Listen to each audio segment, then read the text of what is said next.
టీశాట్ వీక్షకులకి, ఉద్యోగం కోసం ఎదురు చూస్తున్నటువంటి నిరుద్యోగ యువతకి టీశాట్ తరపున అభినందనలు, స్వాగతం. ఈరోజు మనం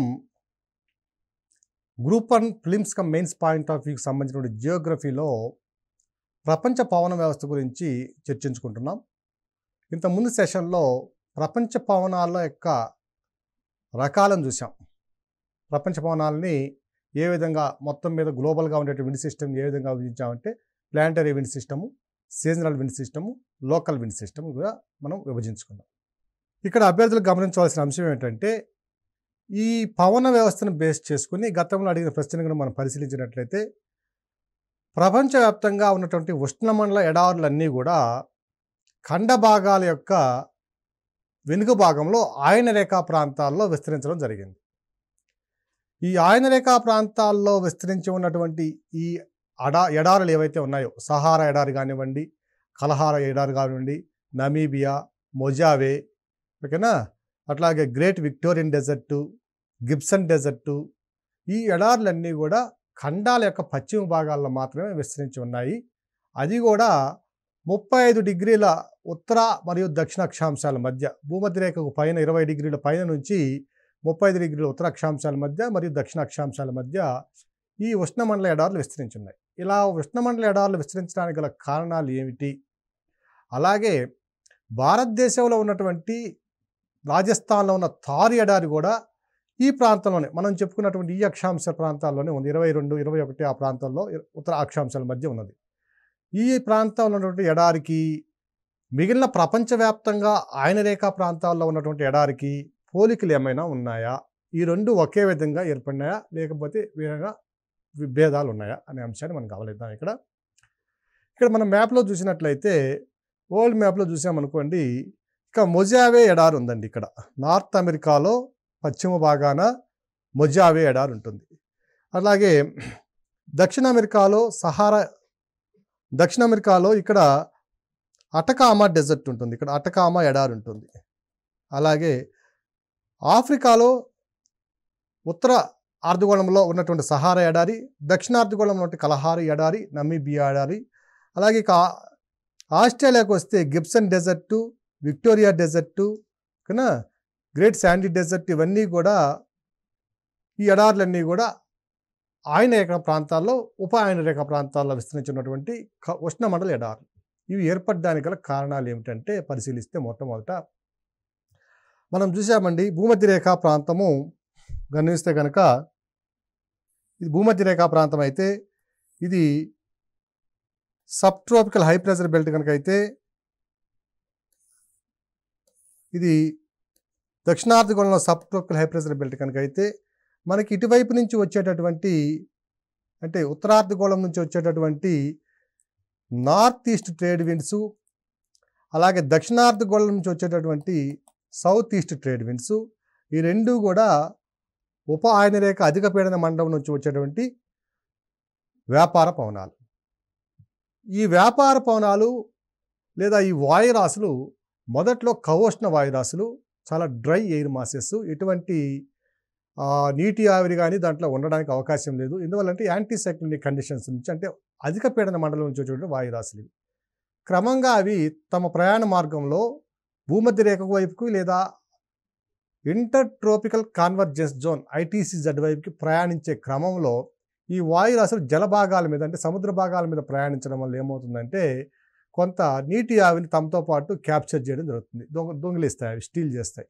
సో ఆ వచ్చినటువంటి నీటి ఆవిరిని అంతా కూడా ఖండ భాగాల మీదకి రాగానే ఏదో ఒక అడ్డంకి తగులుతుందండి. దానికి పీఠభూమి కావచ్చు, లేదా కొండ ప్రాంతం కావచ్చు, లేదా మరేదైనటువంటి ఒక అడ్డంకి ఏర్పడినప్పుడు ఆటోమేటిక్గా అవి ఖండాల యొక్క తూర్పు భాగాల్లో వర్షపాతాన్ని అధికంగా వేస్తాయి. మనం చైనాలో చూసామనుకోండి, చైనా మొత్తం ప్రాంతంలో ఈశాన్య చైనా, తూర్పు చైనా ప్రాంతము చాలా హరితంతో కూడినటువంటి, పచ్చదనంతో కూడినటువంటి భాగం. ఇక పశ్చిమ చైనాకు వచ్చినట్లయితే మొత్తం అంతా కూడా ఎడారి ప్రాంతమే. టిబెట్ పీఠభూమి కానివ్వండి, అటు పైకి వెళ్తే మంగోలియా కానీ, ఇవన్నీ కూడా ఎడారి ప్రాంతాలే. కానీ తూర్పు చైనా ప్రాంతంలో చాలా అధికంగా గ్రీనరీ ఉన్నటువంటి ప్రాంతం. అలాగే ఆఫ్రికాకు వచ్చామనుకోండి, ఇక్కడ చూడండి, కెన్యా, ఇథియోపియా, ఈ ప్రాంతాల్లో కూడా అధిక వర్షపాతాన్ని పొందే ప్రాంతాలు. ఈ అధిక వర్షపాతం వల్ల ఏమవుతుందంటే కెన్యా కానివ్వండి, ఇథియోపియా కానివ్వండి, వ్యాపార పంటలైనటువంటి క్యాష్ క్రాప్స్ అయినటువంటి ఈ కాఫీ, టీ ప్రొడక్షన్‌లో టాప్ 4లో ఉన్నటువంటి దేశాలు. ఇథియోపియా అయితే కాఫీలో 4వ దేశము. కెన్యా అయితే టీ పండించడంలో 4వ దేశము. సో, ఈ విధంగా అధిక వర్షపాతాన్ని పొందుతున్నాయి ఇక్కడివి. ఈ తూర్పు నుంచి వచ్చేటటువంటి వ్యాపార పవనాలు ఏవైతే ఉన్నాయో అవి మొదట్లో కవోష్ణ వాయురాశులు అయినప్పటికీ వాటి ప్రయాణ మార్గంలో సముద్ర భాగాల నుంచి గ్రహించబడినటువంటి నీటి ఆవిరిని లేదా తేమని ఏం చేస్తున్నాయంటే ఖండాల యొక్క తూర్పు భాగంలో వర్షపాతాన్ని ఇచ్చేస్తున్నాయి. తర్వాత అవి మరలా డ్రై అయిపోతున్నాయి, పొడి అయిపోతున్నాయి. Instead of giving moisture, instead of giving rainfall in the western margins and the central parts of the continents, again they are stealing or capturing moisture from the soils or vegetative cover. So ఇవి అప్పటికే వర్షపాతాన్ని ఇవ్వడం వల్ల ఏమవుతుందంటే తర్వాత వచ్చే క్రమంలో వాటిలో తేమ లేకపోవడం వల్ల నేలలో ఉన్నటువంటి తేమనైనా గ్రహించేస్తాయి, లేదా వెజిటేటివ్ కవర్ ఏదైతే చెట్లు అవి ఉన్నాయో మనం అరణ్యాలు ఉన్నాయో వాటి నుంచి వచ్చే తేమను కూడా గ్రహించేస్తాయి. సో వర్షపాతం ఇవ్వకపోయినా పర్వాలేదు, కానీ వెనుక భాగాలు ఖండాల యొక్క వెనుక భాగంలో లేదా మధ్య భాగాల్లో ఉన్నటువంటి ప్రాంతాల్లో అవి నీటి ఆవిరిని లేదా నేలలోని తేమను గ్రహించడం వల్ల ఈ ప్రాంతము అధికంగా శుష్కంగా మారిపోయింది. సో ప్రధానమైనటువంటి కారణం ఏమిటంటే ఉష్ణమండల ఎడారులు ఏర్పడడానికి కారణము ఆయన మరి ఉపాయన రేఖా ప్రాంతాలు ఏర్పడడానికి కారణాన్ని పరిశీలిస్తే వ్యాపార పవనాలు ఖండాల యొక్క తూర్పు భాగాల్లో మాత్రమే వర్షపాతాన్ని ఇవ్వడం, పశ్చిమ ప్రాంతాల్లో వర్షపాతాన్ని ఇవ్వకపోగా నేలలో ఉన్న తేమను కూడా అవి లాగేసుకోవడం. దీనివల్ల ప్రపంచంలో అత్యంత పెద్దదైనటువంటి సహారా ఎడారి ఏర్పడింది. అలాగే కలహారీ ఎడారి దక్షిణాఫ్రికాలో, నమీబియా ఎడారి, అలాగే ఉత్తర అమెరికాలో మొజావే ఎడారి. సో ఈ విధంగా ఎడారులు ఏర్పడడం అనేది చాలా సర్వసాధారణం అయిపోయింది. రెండవ అంశము ఎడారులు ఏర్పడడానికి ఇదొక్కటే కారణం కాదు. మనం ఇంతకుముందు సెషన్లో చెప్పుకున్నట్లుగా సముద్రాల్లో సముద్ర ప్రవాహాలు ఉంటాయని చెప్పుకున్నాం. అవి ఏమిటంటే శీతల ప్రవాహాలు మరియు కవోష్ణ ప్రవాహాలు. శీతల ప్రవాహాలు ఎక్కడి నుంచి వస్తున్నాయంటే ధ్రువ ప్రాంతాల నుంచి భూమధ్య వైపుకి వస్తే, కవోష్ణ ప్రవాహాలు భూమధ్య రేఖ నుంచి ధ్రువ ప్రాంతాలకు వెళ్తున్నాయి.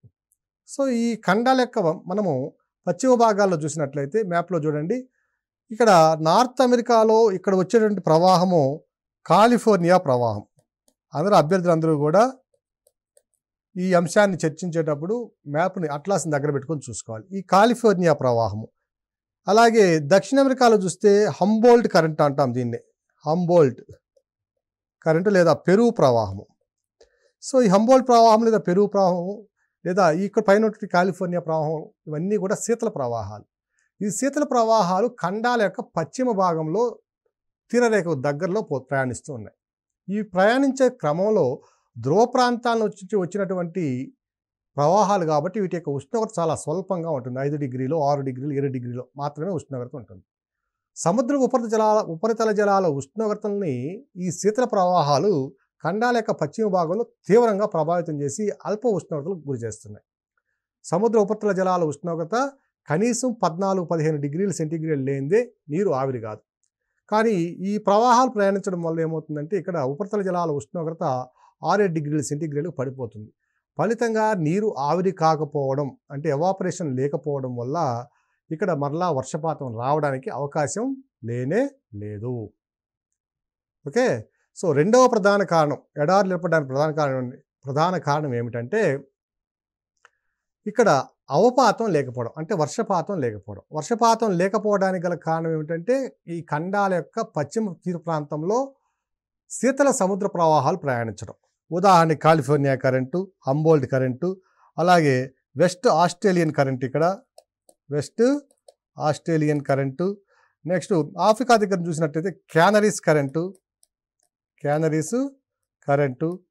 సో ఈ శీతల ప్రవాహాలు ఖండాల యొక్క పశ్చిమ భాగంలో ప్రయాణించడం వల్ల ఏమవుతుందంటే ఆ ప్రాంతాల యొక్క సముద్ర జలాల ఉపరితల ఉష్ణోగ్రతలు గణనీయంగా తగ్గించి వేయబడడం వల్ల ఆ ప్రాంతంలో ఎవాపరేషన్ నీటి ఆవిరి ప్రక్రియ జరగకపోవడం వల్ల ఈ ప్రాంతాల్లో వర్షపాతం సంభవించడం లేదు. ఇది రెండవ ప్రధాన కారణం. ఇవి కాకుండా మరొక మూడవ ప్రధాన కారణం ఏమిటంటే మ్యారిటైమ్ ఎయిర్ మాసెస్ అంటే సముద్ర ప్రాంతంలో ఈ ఖండాల యొక్క పశ్చిమ భాగంలో ఉన్నటువంటి సముద్ర ప్రాంతంలో ఈ ప్రాంతం చూసుకున్నాం అనుకోండి ఫర్ ఎగ్జాంపుల్, అలాగే ఈ సహారా ఎడారికి పశ్చిమాన ఉన్నటువంటి ఈ ప్రాంతం చూసినా ఈ ప్రాంతాల్లో కనుక చూసినట్లయితే మనము ఇక్కడ ఉన్నటువంటి ఎయిర్ మాసెస్ వాయు రాశులు స్టేబుల్గా ఉంటున్నాయి. అవి ఒక దగ్గర నుంచి ఇంకో ప్రాంతానికి చెలించడానికి అవకాశం లేకుండా ఉన్నాయి. అక్కడే స్టేబుల్గా స్టాగ్నేషన్ అయిపోయి ఉన్నాయి, అంటే స్థిరపడిపోయి ఉన్నాయి. ఈ వాయురాశులు కనుక తమ గమనాన్ని మార్చుకుని తన స్థానాన్ని మార్చుకుని మరొక ప్రాంతానికి వెళ్ళినట్లయితే ఆ ప్రాంతాన్ని భర్తీ చేయడం కోసం మరొక రకమైన వాయురాశులు రావడానికి అవకాశం ఉంది కదా. కానీ ఇవి కదలకపోవడం వల్ల, స్టేబుల్గా ఉండడం వల్ల వేరే వాయురాశులు రావడానికి అవకాశం లేకుండా పోయింది.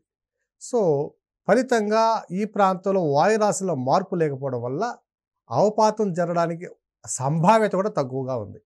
సో ఈ 3 కారణాల వల్ల ఈ ఉష్ణమండల ఎడారులు అనేవి ప్రధానంగా ఖండాల యొక్క పశ్చిమ భాగాల్లో ఆయన మరియు ఉప ఆయన రేఖా ప్రాంతాల్లో ప్రధానంగా ఏర్పడడం జరిగింది. సో అభ్యర్థులు ఇవన్నీ కూడా ఇక్కడ పరిశీలించేటప్పుడు, చదివేటప్పుడు, అధ్యయనం చేసేటప్పుడు మ్యాప్ను దగ్గర పెట్టుకుని, అట్లాస్ని దగ్గర పెట్టుకొని ఏ ఎడారికి ఏ శీతల ప్రవాహం కారణమైంది అనేది తప్పనిసరిగా మీరు నేర్చుకోవాల్సిన అవసరం ఉంటుంది. అలాగే ఏ ఎడారి ఏ ఏ ప్రాంతాల్లో ఏ ఏ దేశాలతో సంబంధం కలిగి ఉంది, ఇవన్నీ కూడా ప్రీవియస్లో వచ్చినటువంటి మోడల్స్ ఇవన్నీ నేను చెప్తున్నది. ప్రీవియస్గా వచ్చినటువంటి ఫిలిమ్స్లో వచ్చిన ప్రశ్నల్లో మోడల్స్ ఈ విధంగా ఉంటాయి. ఏ ఏ ఎడారి ఏ ఏ దేశాలతో సంబంధం కలిగి ఉంది అనేది కూడా మనం అధ్యయనం చేయాలి. అలాగే ఇప్పుడు మనం చెప్పాం, ఒకవేళ ఎస్ఏ ప్రశ్న కాక వచ్చినట్లయితే ఈ అంశాలన్నిటినీ కవర్ చేసుకొని ఒక ఆన్సర్ని ఒక 150 నుంచి 200 పదాల పరిధిలో మీరు ఆన్సర్ని కూడా తయారు చేసుకోవాల్సి ఉంటుంది.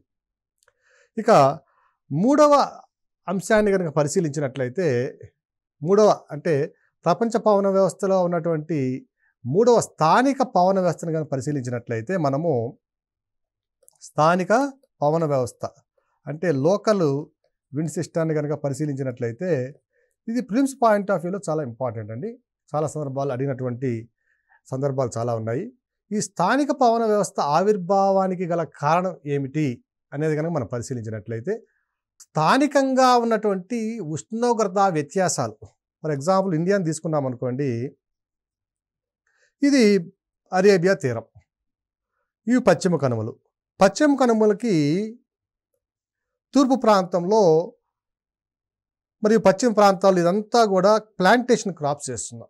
ఏం వేస్తున్నామంటే కాఫీ, రబ్బరు, ఇంకా తేయాకు, టీ, వీటితో పాటుగా ఆర్కనట్టు, కోకోనట్స్, పెప్పరు, ఇవన్నీ కూడా ప్రధానంగా పండించే వాణిజ్య పంటలు. పశ్చిమ కనుమలంతా కూడా ప్రధానంగా పండించే వాణిజ్య పంటలు. మనకి ఋతుపవనాలు అనేవి మే చివరిలో, మే 28వ తేదీన అండమాన్ నికోబార్ దీవుల్లో ప్రారంభమయ్యి జూన్ 1 లేదా 2కి కేరళ తీరాన్ని దాటి జూలై 15 నాటికి గుజరాత్లోని కచ్చి సింధు శాఖ ప్రాంతాన్ని చుట్టుముట్టి దేశమంతటా వ్యాపిస్తాయి. తర్వాత సెప్టెంబర్ 29-30న ప్రారంభమయ్యేటువంటి రిట్రీట్, అంటే అధికారికంగా అక్టోబర్ 1న ప్రారంభమయ్యేటటువంటి తిరోగమనము డిసెంబర్ వరకు ఉంటుందండి. సో ఈ తిరోగమన ఋతుపవనాల ద్వారా మనకు వర్షపాతం పొందే ప్రాంతం ఏమిటంటే కేవలం కోరమాండల్ తీర ప్రాంతం. అంటే ఆంధ్రప్రదేశ్లోని నెల్లూరు, ప్రకాశం జిల్లాలు, రాయలసీమ జిల్లాలతో పాటు ఎంటైర్ కోరమాండల్ అంటే తమిళనాడు యొక్క తూర్పు తీర ప్రాంతం అంతా కూడా ఈ సందర్భంలోనే వర్షపాతం పొందుతుంది. కానీ పశ్చిమ కనుమల్లో వర్షపాతం ఎప్పటికో ఆగిపోయిందండి. అక్టోబర్ ప్రాంతానికి ఆగిపోయింది వర్షపాతం. సో ఇప్పుడు ఉన్నటువంటి ఈ తేయాకు పంట కానివ్వండి, కాఫీ పంట కానివ్వండి, ఈ ప్లాంటేషన్ క్రాప్స్ ఏవైతే ఉన్నాయో అవి ఈల్డింగ్స్ అంతా కూడా డిసెంబర్ నుంచి స్టార్ట్ అవుతుంది. కాఫీ కానివ్వండి, ఇవన్నీ కూడా పెప్పర్ కానివ్వండి, ఇవి డిసెంబర్లో వస్తుంది. డిసెంబర్లో పంట వరకు దిగుబడి వచ్చిన తర్వాత మరలా ఋతుపవనాలు వచ్చేంత వరకు కూడా, అంటే మరలా జూన్ నెలంత వరకు కూడా వర్షపాతం లేనట్లయితే ఆ ప్రాంతంలో ఏ ఒక్క మొక్క బతకడానికి అవకాశం లేదు. కానీ కొన్ని సందర్భాల్లో ఏమవుతుందంటే ఈ తీర ప్రాంతాల్లో ఉన్నటువంటి ఉష్ణోగ్రతలకి, ఖండాల యొక్క అంతర్భాగాల్లో ఉన్నటువంటి ఉష్ణోగ్రతలకి మధ్య వ్యత్యాసం ఏర్పడుతుంది. అంటే టెంపరేచర్ గ్రేడియంట్ ఏర్పడుతుంది. అంటే ఉష్ణోగ్రత ప్రణవత అంటారు దాన్ని. సో టెంపరేచర్ గ్రేడియంట్ ఎప్పుడైతే ఏర్పడిందో ప్రెజర్ డిఫరెన్స్ కూడా వస్తుంది. అంటే పీడన వ్యవస్థల్లో ఉన్నటువంటి భేదం కూడా వస్తుంది. సో స్థానికంగా ఉన్నటువంటి ఉష్ణోగ్రత వ్యత్యాసాల వల్ల ద్వారా ఏర్పడిన పీడన వ్యవస్థల్లో వ్యత్యాసాల వల్ల తీర ప్రాంతం నుంచి ఖండాల యొక్క అంతర్భాగంలోనికి సముద్ర ప్రవాహాలు లేదా సముద్రం నుంచి వచ్చే వాయురాశులు ఆ ప్రాంతాల్లోకి ఎంటర్ కావడానికి అవకాశం ఉంది. అవి వస్తూ తమతో పాటు కొంత నీటి ఆవిరిని తీసుకుని రావడం, ఆ ప్రాంతంలో ఋతుపవనాల కంటే ముందే కొన్ని సందర్భాలలో మే నెల కానివ్వండి, ఏప్రిల్ కానివ్వండి, మార్చి కానివ్వండి, ఈ నెలల్లో చెదురుముదురుగా అక్కడక్కడ దేశం మొత్తం కూడా వర్షపాతం సంభవించడానికి అవకాశం ఉంటుంది. వర్షపాతం సంభవిస్తుంది కూడా. వీటినే ప్రీ మాన్సూన్ షవర్స్ అని కూడా కొన్ని సందర్భాల్లో అంటారు. ఈ ప్రీ మాన్సూన్ షవర్స్ అనేవి స్థానికంగా ఉన్నటువంటి వాతావరణంలో వచ్చినటువంటి మార్పుల వల్ల ఏర్పడినాయి కాబట్టి వీటిని స్థానిక పవనాలు అంటారు. ఈ స్థానిక పవనాలు ప్రపంచవ్యాప్తంగా కూడా చాలా ప్రాధాన్యత సంతరించుకున్నాయి. ప్రపంచవ్యాప్తంగా ఉన్న స్థానిక పవనాలను మనం పరిశీలించే ముందు భారతదేశంలో ఉన్నటువంటి పవనాలు కనుక మనం పరిశీలించినట్లయితే మార్చి మరియు ఏప్రిల్ నెలల్లో మరియు మే నెలల్లో మనకి కర్ణాటకలోని మరియు కేరళలోని ఉన్నటువంటి కాఫీ మరియు తేయాకు పంటలకు అవసరమైన వర్షపాతాన్ని ఇచ్చేటువంటి కొన్ని స్థానిక పవనాలు ఉన్నాయి. వాటిని చెర్రీ బ్లజూమ్స్ అంటాం.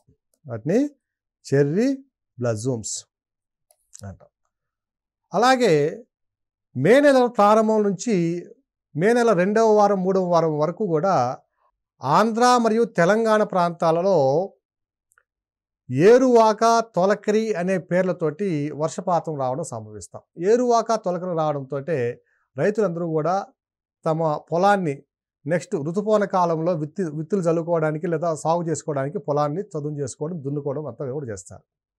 సో ఇవి కూడా స్థానిక పవనాలకు ఉదాహరణ. ఏరువాక కానివ్వండి, తొలకరి కానివ్వండి. అలాగే మనకి ఉత్తరప్రదేశ్లో మే నెలలో మరలా అందీస్ అనే ఒక గుడ్డి జల్లులు ఏర్పడుతున్నాయి. అలాగే వీటిని అస్సాంలో బర్దోలి, చెరా అని పిలవడం జరుగుతుంది. పశ్చిమ బెంగాల్లో కాలబైశాఖీలు అని పిలవడం జరుగుతుంది. సో ఈ కాలబైశాఖీలు కానివ్వండి, బర్దోలి, చెరా కానివ్వండి, అందీస్ కానివ్వండి, ఇవి కూడా మే నెల దానికి ముందు ప్రాంతాల్లో ఆ ప్రాంతం అంతా కూడా అత్యధికంగా వడగాళ్ళు వీచే సమయంలో వర్షపాతాన్ని ఇస్తాయి. ఇవి అక్కడ ఉన్నటువంటి మామిడి పంటకు కూడా చాలా తీవ్రమైన నష్టం కలుగజేస్తాయి. ప్రపంచం మొత్తం మీద పరిశీలించినట్లయితే మామిడి పంటను అధికంగా దిగుబడి చేసేవాళ్ళు, పండించేవారు భారతదేశం. భారతదేశంలో అతిపెద్ద ఉత్పత్తిదారు ఎవరంటే ఉత్తరప్రదేశ్. సో ఉత్తరప్రదేశ్లో ఈ చిరు జల్లులు లేదా గుడ్డి జల్లులు లేదా స్థానిక పవనాల ద్వారా వచ్చేటువంటి వర్షపాతాలు చాలా తీవ్రమైన నష్టానికి గురి చేస్తాయి. అలాగే మిగిలిన నష్టంతో పాటు కొంత ఉపయోగం కూడా ఉంది. భారతదేశంలో ఉన్నటువంటి ఈ మామిడి పండ్లకి విదేశాల్లో చాలా డిమాండ్ చాలా ఎక్కువ ఉంటుంది. కానీ భారతదేశంలో పురుగు మందుల అవశేషాలు ఉండడం వల్ల కొన్ని యూరోపియన్ కంట్రీస్ కానివ్వండి, అమెరికా కానివ్వండి, కెనడా కానివ్వండి, ఇవి కొన్ని సందర్భాల్లో మనం ఎగుమతి చేసినటువంటి మ్యాంగోస్ని వాళ్ళు మరలా వెనక్కి పంపడం కూడా జరిగింది. సో ఈ మ్యాంగోస్ మీద ఉన్నటువంటి రసాయన అవశేషాలని శుభ్రం చేయడంలోనూ ఉపయోగపడుతుంది.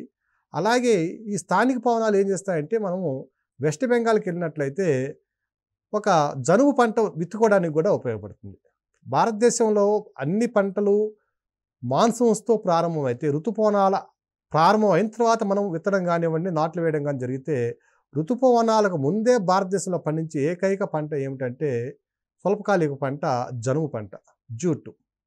సో ఈ జూట్ని విత్తుకోవడానికి కూడా అంటే నాటుకోవడానికి కూడా మనకు సరైనటువంటి వాతావరణాన్ని కలుగజేస్తాయి ఈ స్థానిక పవనాలు. సో ఈ స్థానిక పవనాలు అనేవి స్థానికంగా ఉన్నటువంటి వాతావరణంలో ఉన్నటువంటి ఉష్ణోగ్రతల్ని క్రమబద్ధీకరించడంలో ప్రధాన పాత్ర పోషిస్తాయి. అలాగే ఆ ప్రాంతంలో ఉన్నటువంటి జీవ వైవిధ్యాన్ని సంరక్షించడంలో కూడా ప్రధాన పాత్ర పోషిస్తాయి.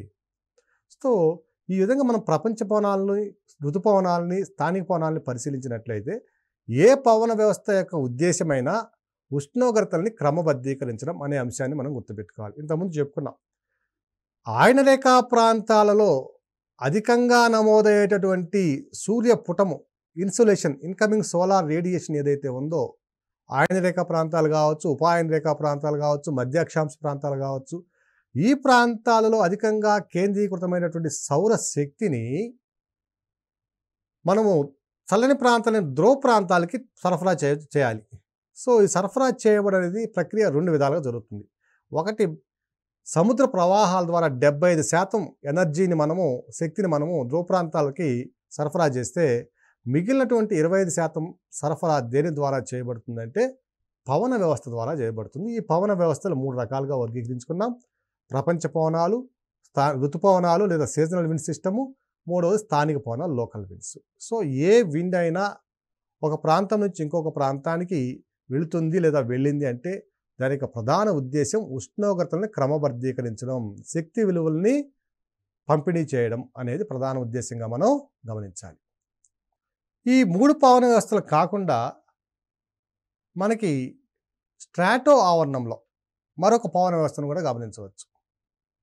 ఇవి జెట్ స్ట్రీమ్స్ అంటాం వీటిని. ఇది జెట్ స్ట్రీమ్స్.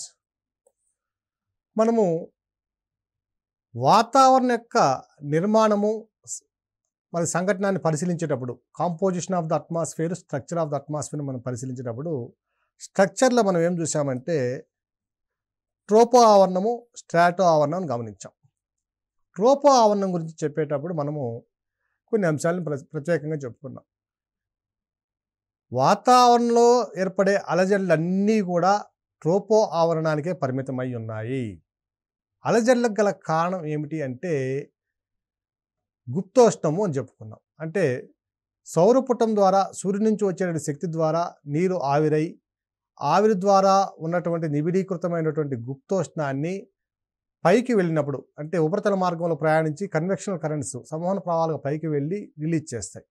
అక్కడ విడుదల చేయబడినటువంటి గుప్తోష్ణం ఏదైతే ఉందో అవి మిగిలిన వాయురాశుల్ని దాని చుట్టుపక్కల ఉన్నటువంటి సరౌండింగ్స్లో ఉన్నటువంటి వాయురాశుల్ని వేడెక్కించడంలో ప్రధాన పాత్ర పోషిస్తాయి.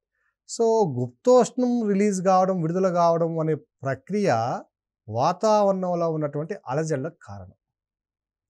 ఈ అలజడులన్నీ కూడా దేనికి పరిమితమైనంటే కేవలం ట్రోపో ఆవరణంలో మాత్రమే మనం చూడగలము. అది మనం గమనించాం. ఇవి కాకుండా కొన్ని సందర్భాలలో సీజన్స్లో, అది కూడా శీతాకాల సందర్భాలలో ఈ ట్రోపో ఆవరణానికి జస్ట్ ఎగువన స్ట్రాటో ఆవరణం, దిగువ స్ట్రాటో ఆవరణంలో కొన్ని పవన వ్యవస్థలు లేదా చాలా స్వల్పకాలికమైనటువంటి పవన వ్యవస్థలను మనం గమనించడం జరిగింది. ఇవి మొదటి ప్రపంచ యుద్ధ కాలంలో వీటి గురించి అధ్యయనం చేయడం జరిగింది. సో వీటిని ఒక పేరు పెట్టారండి, జెట్ స్ట్రీమ్స్ అని అన్నాం. ఈ జెట్ స్ట్రీమ్ అనేది ఏమిటంటే ఒక ఖగోష్ణ వాయురాశికి శీతల వాయురాశికి మధ్యలో ఉన్నటువంటి ఒక సరిహద్దు ప్రాంతంలో ఉద్భవించేటటువంటి ఒక అతి వేగవంతమైనటువంటి వాయురాశి ప్రవాహం, పవన ప్రవాహం. ఫర్ ఎగ్జాంపుల్ మనము ఆయనరేఖ అధిక పీడన మండలం చూసాం, sub tropical high pressure belt చూసాం. ఇక్కడ కూడా sub tropical high pressure belt చూసాం, దక్షిణార్ధగోళంలో కూడా. ఈ పైన మరలా ఏం చూసామంటే సబ్ పోలార్ లో ప్రెజర్ బెల్ట్ చూసాం, ఉప ధ్రువ అల్పపీడన మండలం చూసాం. మనకు తెలుసండి, అధిక పీడన మండలం నుంచి అల్పపీడన మండలానికి వాయురాశులు ప్రయాణిస్తాయనే విషయం మనకు తెలిసిందే. ఇంతకుముందు చూసినట్టుగా ఇవి వ్యాపార పవనాలు. అదే మధ్య అక్షాంశ ప్రాంతాలు అయితే వీటిని ఏమన్నామంటే పశ్చిమ పవనాలు అన్నాం. అదే ఇక్కడ అయితే ధ్రువ ప్రాంతాలు అయితే తూర్పు ధ్రువ ప్రవాహాలు లేదా పవనాలు అన్నాం. ఇవి ట్రోపో ఆవరణంలో సంభవించేటటువంటి పవన వ్యవస్థ. కొన్ని సందర్భాలలో శీతాకాలంలో ఉష్ణోగ్రతలు బాగా తగ్గినప్పుడు ఏమవుతుందంటే ఈ ఆయనరేఖ అధిక పీడన మండలం నుంచి కొన్ని వాయురాశులు దాదాపుగా 12-13 కిలోమీటర్ల ఎత్తులో గ్రౌండ్ లెవెల్ నుంచి, మీన్ సీ లెవెల్ నుంచి 12-13 కిలోమీటర్ల ఎత్తులో ఒక అతి వేగవంతమైనటువంటి వాయురాశి ప్రయాణిస్తుంది. ఆ వాయురాశి ఎలా ఉంటుంది అంటే ఒకవైపు వాయురాశుల యొక్క ఉష్ణోగ్రత స్వల్పంగా తక్కువగా ఉంటే మరొక వైపు ఉన్నటువంటి వాయురాశుల ఉష్ణోగ్రత అధికంగా ఉంటుంది. అంటే ఒక వైపు ఖగోష్ణ వాయురాశి, ఒకవైపు శీతల వాయురాశి. ఈ రెండు వాయురాశులకి మధ్య బౌండరీ, ఒక సరిహద్దు ప్రాంతంలో ఇవి వీస్తాయి. సో ఇవి చాలా వెడల్పు కలిగినటువంటి, దాదాపుగా ఒక 250 కిలోమీటర్ల వెడల్పు, థిక్నెస్ 1.5 నుంచి 2.5 కిలోమీటర్ల థిక్నెస్, దాదాపుగా ఒక 800-900 కిలోమీటర్ల పొడవు ఉన్నటువంటి వాయురాశి. జెట్ స్పీడ్తో పోతుంది కాబట్టి దీన్ని జెట్ ప్రవాహాలు లేదా జెట్ స్ట్రీమ్స్ అని పేరు పెట్టడం జరిగింది. ఈ జెట్ స్ట్రీమ్స్ని కనుక గమనించినట్లయితే ఇవి ఒక 3 రకాలు మనం గమనించవచ్చు. మొదటి వచ్చి sub tropical jet streams. Sub tropical jet streams ఉప ఆయన రేఖ జెట్ ప్రవాహాలు. ఉపాయన రేఖ జెట్ ప్రవాహాలు ఇవన్నీ కూడా మెకానికల్గా ఇండ్యూస్ అయినటువంటివి. మనం ఇంతకుముందు చూసాం. ప్రెజర్ బెల్ట్స్ని మనం గమనించేటప్పుడు భూమధ్య రేఖ ప్రాంతపు అల్పపీడన మండలము, ధ్రువ ప్రాంతపు అధిక పీడన మండలాలు, ఉష్ణోగ్రతల యొక్క వ్యత్యాసాలు లేదా అల్ప ఉష్ణోగ్రతలు లేదా అధిక ఉష్ణోగ్రతల వల్ల జనించినటువంటి పీడన వ్యవస్థలను చెప్పుకున్నాం. ఓకే, ఆ విధంగా అవి థర్మల్లీ ఇండ్యూస్డ్ ప్రెజర్ బెల్ట్స్. అలాగే ఉపాయన రేఖ అధిక పీడన మండలము, ఉపధ్రువ అల్పపీడన మండలము, sub tropical high pressure belt, sub polar లో ప్రెజర్ బెల్ట్ ఇవన్నీ కూడా మెకానికల్లీ ఇండ్యూస్డ్ ప్రెజర్ బెల్ట్స్ అని గమనించాం.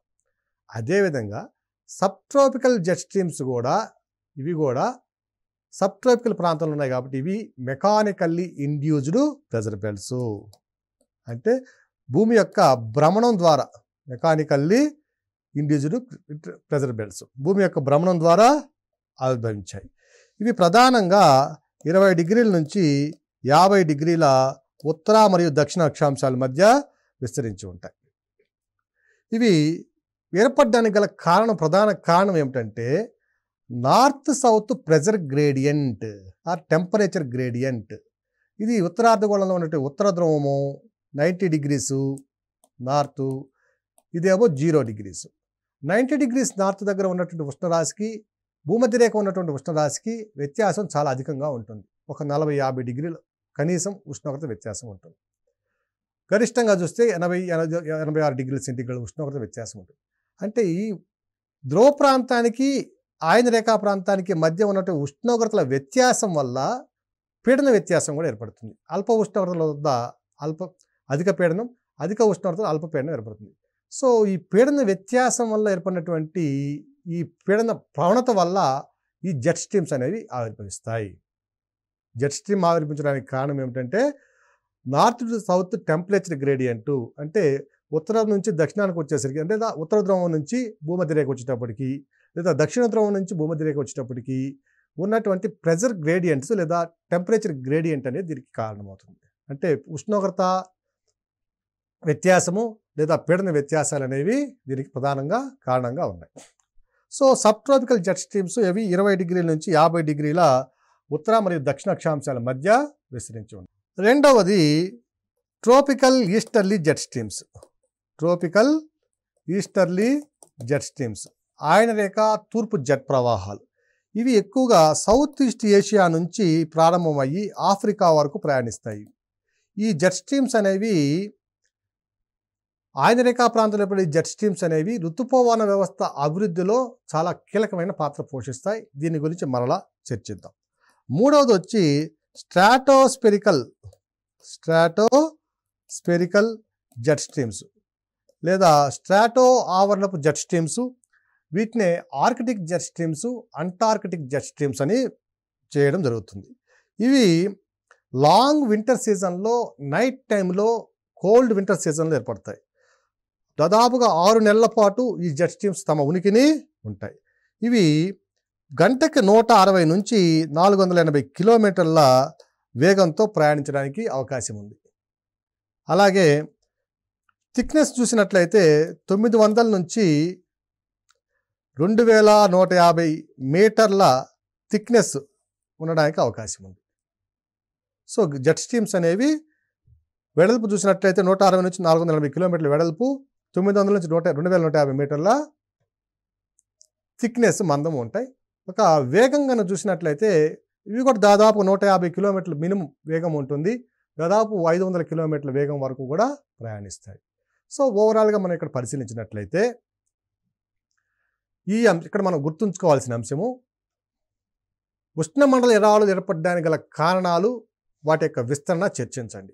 అభ్యర్థి ఇక్కడ చేయవలసిన పని ఏమిటంటే ఎడారులు ఏర్పడడానికి గల కారణం మనకేముంది, ట్రేడ్ విండ్స్ ఉన్నాయి, పశ్చిమ భాగాల్లో సముద్ర ప్రవాహాలు, శీతల సముద్ర ప్రవాహాలు ఉన్నాయి. మూడవ రీజన్ వచ్చి మ్యారిటైమ్ ఎయిర్ మాసెస్, ఆ శీతల సముద్ర ప్రవాహాలకు పశ్చిమాన ఉన్నటువంటి వాయురాశులు స్టేబుల్గా నిలకడగా ఉండడం. ఈ 3 కారణాలను చర్చిస్తూ ఒకవేళ వీలుంటే కనుక ఎగ్జామ్లో కనుక ఈ ప్రశ్న వచ్చినట్లయితే వీలుంటే ప్రపంచపటం వేసి ఆయా ఎడారులను గుర్తించి ఆ ఎడారులు వెనక ఉన్నటువంటి ఇది శీతల సముద్ర ప్రవాహాలు ఏవైతే ఉన్నాయో వాటిని కనుక గుర్తించి మీరు కనుక ఆన్సర్ రాయగలిగితే మీరు ఆల్మోస్ట్ 100% మార్క్స్ తెచ్చుకోవడానికి అవకాశం ఉంది. అలాగే లోకల్ విండ్స్ ఏవైతే ఉన్నాయో వీటి మీద కూడా అభ్యర్థులు కొంచెం కాన్సన్ట్రేట్ చేసినట్లయితే మనకి ప్రిలిమినరీ పాయింట్ ఆఫ్ వ్యూలో ఒక ప్రశ్న రావడానికి అవకాశం ఉంటుంది. కాబట్టి దాని మీద కూడా అభ్యర్థులు కాన్సన్ట్రేట్ చేయాలి. సో మొత్తం ఓవరాల్గా చూసినట్లయితే ప్రపంచ పవన వ్యవస్థ చదవడం ద్వారానే మనం ఋతుపవన వ్యవస్థని అర్థం చేసుకోవడానికి అవకాశం ఉంది. ధన్యవాదాలు.